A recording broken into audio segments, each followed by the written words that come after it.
secret addictions. You need us. Come to us. Want us. Back to the bottom of the sea. We don't need you. Go back into the ground. In the sand. Come for us. Let's say,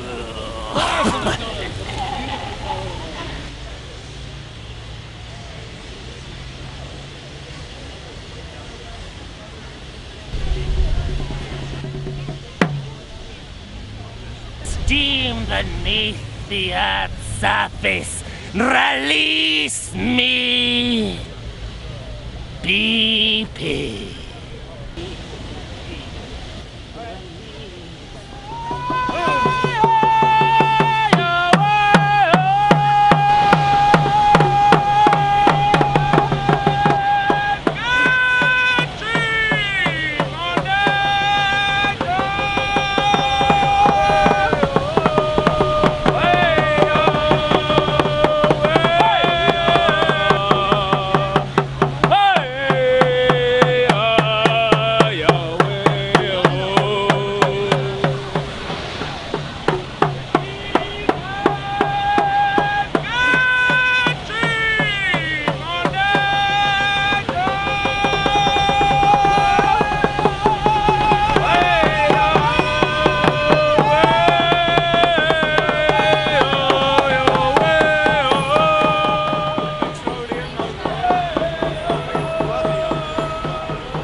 A fine and splendid gathering of climate justice activists led by our friends from Canada. You see the National Portrait Gallery here, and you see on both sides the BP Portrait Awards.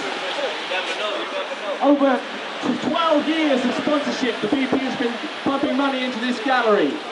And people say they've been putting money in here, and some people say it's because they care about culture and art, but it's not. It's an investment on their part. BP is putting its money into this gallery in order to divert our public's gaze from what is really taking place. And as we know at the camp, we've been hearing powerful, passionate testimony from people whose lives have been torn apart by what this company is doing in the name of profit. And we are here to say that gaze must not now be diverted any longer. The stakes are too high. There are people getting sick, the land is getting sick, and the climate is getting sick. The lines of police who haven't let us be outside here, although they have here today, which is tremendous. Art not oil is part of rising tide, and we believe that the places where these companies are vulnerable is where they're trying to persuade you that their brand is squeaky clean.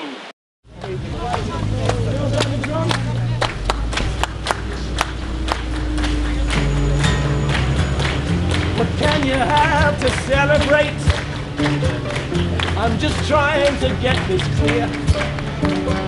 Is it to cheer them out? Is it accelerate? To toast the reeling atmosphere? And the sanctity of your story, it's stolen power and it's supposed glory. We will not glorify.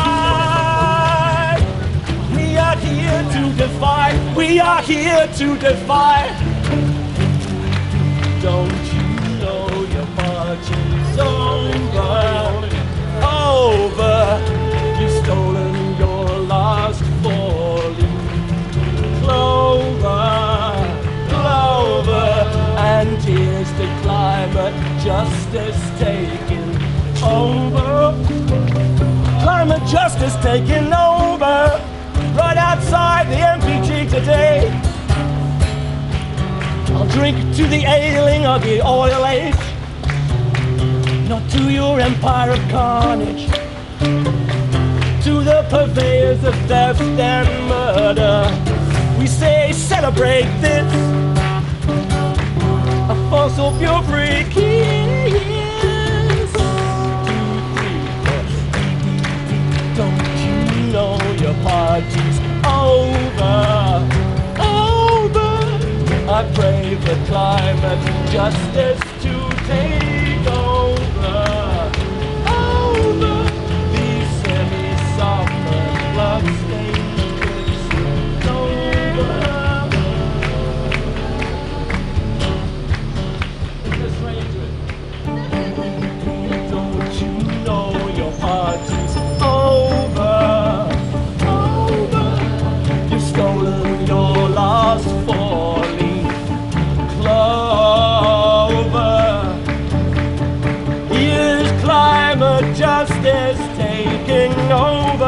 that's us. Yeah, here is love and justice taking over. Climate justice taking over.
I'm an Indigenous woman from Canada, and I'm here to remind the Canadian government why we're here today. We're here to send a message around development in Canada that it's killing our people. It's creating genocide. It's creating the nastiest development in the world. And we want to remind the Canadian government that you're responsible for all the things that happen in our country. You're responsible for killing Indigenous people in our country and for not upholding our treaty rights and our inherent rights and our Aboriginal title to our lands. It's interesting that we're here on the steps of the Canadian Embassy in the country of the British Empire that was the original treaty signatories to our treaties. They have a duty to hold up the treaty rights as a government of Canada and as a signatory represented by the British Crown. And we're here to remind them that they are benefiting from those treaties. They're benefiting by the fact that they're getting rich off of our lands. They're getting rich off destroying our water, that we have no precious water. We only have 1% that we're able to drink. Canada is not a human rights country. It's a country that violates Indigenous rights all the time and disrespects our right to water, our right to be on the land and live as we always have. That's what we agreed to in our treaties. We agreed that we would live as neighbors in a peaceful partnership. Many of the Mohawk people have signed wampum belts. We've done this since time immemorial. We've been here. This is our land, and we want to share it with people in a respectful way. We don't want to see our water destroyed. We don't want to see mining companies killing our people from cancer. We don't want to have to do things like roadblocks and direct actions to remind the Canadian government and the provincial governments that take away our treaty rights that we're still here. We don't want to have to do that. We want to live in a beautiful relationship in the way we always have. And we're here to remind this embassy and the Canadian government that you have a responsibility to Indigenous people, but to Canadians as a whole. And Canadians benefit from our treaty rights. They benefit from signing those treaties, and they have not paid the rent. They have not held up their obligations, and we want to remind this embassy about that. We also wanted to remind the embassy that we know that the Olympics is destroying integral wetlands. It's killing Indigenous plants and animals. It's displacing animals. It's creating homelessness. It's destroying Indigenous territories on the West Coast.